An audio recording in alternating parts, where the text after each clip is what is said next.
எல்லாருக்கும் வணக்கம். இன்னைக்கு நம்ம பார்க்க போறது தட்டை இல்லன்னா வந்துட்டு அ நிப்பட் சொல்லுவோம். இதுக்கு தேவையான பொருட்கள் என்னென்னன்னு பார்ப்போம். நான் 2 டேபிள் ஸ்பூன் பஜ்ஜி மாவு எடுத்திருக்கேன். வேர்க்கடலை, பொட்டுக்கடலை, வெள்ளை எள்ளு எடுத்திருக்கேன். உங்களோட சாய்ஸ் பிளாக் எள்ளு இருந்தாலும் ஓகே, ஒயிட் எள்ளா இருந்தாலும் ஓகே. அப்புறம் இந்த பெரிய கப் அளவுக்கு வந்துட்டு பச்சரிசி எடுத்திருக்கேன். நான் கடையில் வாங்கின பச்சரிசின்றதுனால மிதமான சூட்டில் வந்துட்டு அதை ஃப்ரை பண்ணி எடுத்துருக்கிறேன் நான். இப்போ வந்துட்டு கொஞ்சமாக கருவேப்பிலை, சீரகம், மஞ்சள் தூள், மிளகாய் தூள், அதுக்கப்புறமா உப்பு, இது எல்லாத்தையும் வந்துட்டு ரைஸில் போட்டுக்கலாம். இப்போது ஒரு பாத்திரத்தில் ரைஸ் போட்டிருக்கேன். பல்ஸ் மோடில் வந்துட்டு வேர்க்கடலையும் பொட்டுக்கடலையும் வந்துட்டு அரைச்சி கொண்டு வந்திருக்கேன்.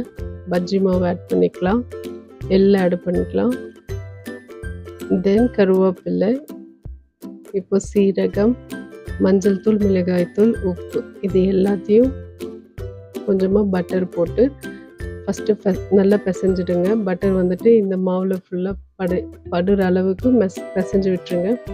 தென் கொஞ்சம் கொஞ்சமாக வாட்டர் விட்டு அதை சப்பாத்தி மாவு அளவுக்கு பிசைஞ்சு எடுக்கணும்.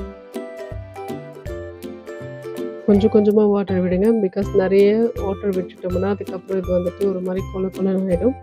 ஸோ சப்பாத்தி மாவுக்கு எப்படி நம்ம செய்வோமோ அதே மாதிரி கொஞ்சம் கொஞ்சமாக வாட்டர் விட்டு இந்த மாதிரி பரட்டி எடுத்துட்டு இதுக்கப்புறமா வந்துட்டு சின்ன சின்ன ரவுண்டுக்கெல்லாம் கையில் பண்ணிக்கோங்க. உங்களுக்கு பிடிச்ச ஷேப் நீங்கள் பண்ணிக்கோங்க. இப்போது இந்த மாதிரி சின்ன சின்னதாக நிப்பட் பண்ணிவிட்டு இதை எடுத்து ஒரு பேனில் ஆல்ரெடி வந்துட்டு ஆயில் கொதிச்சிட்ருக்கு. அதை வந்துட்டு கொஞ்சம் தீயை குறைச்சிட்டு பாருங்கள், லைட்டாக குறைஞ்சி வந்திருக்கு. இப்போ நீங்கள் 1 பை 1 நீங்கள் போட்டு போத் சைடு வந்துட்டு கொஞ்சம் மைல்டு ப்ரௌன் கலரில் வர்ற அளவுக்கு, ரொம்ப ஃபுல் கலராக எடுக்கூடாது, பிகாஸ் இது தீஞ்ச ஸ்மெல் வந்துடும். அதனால் லைட்டாக கொஞ்சம் கலர் சேஞ்ச் ஆன உடனே இந்த மாதிரி எடுத்துகிட்டு நீங்கள் அடுத்த இது போட்டுக்கோங்க.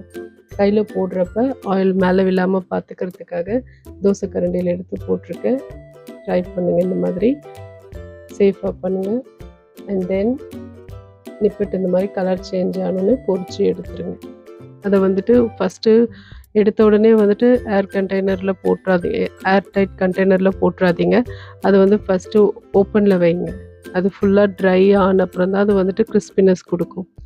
ஸோ ட்ரை பண்ணுங்கள் இந்த மாதிரி நிப்பட் அண்ட் கமெண்ட்ஸில் சொல்லுங்கள். தேங்க்ஸ் ஃபார் வாட்சிங். ஆரோக்கியமான ஃபுட்டை சாப்பிடுங்க, ஆரோக்கியமாக இருங்க.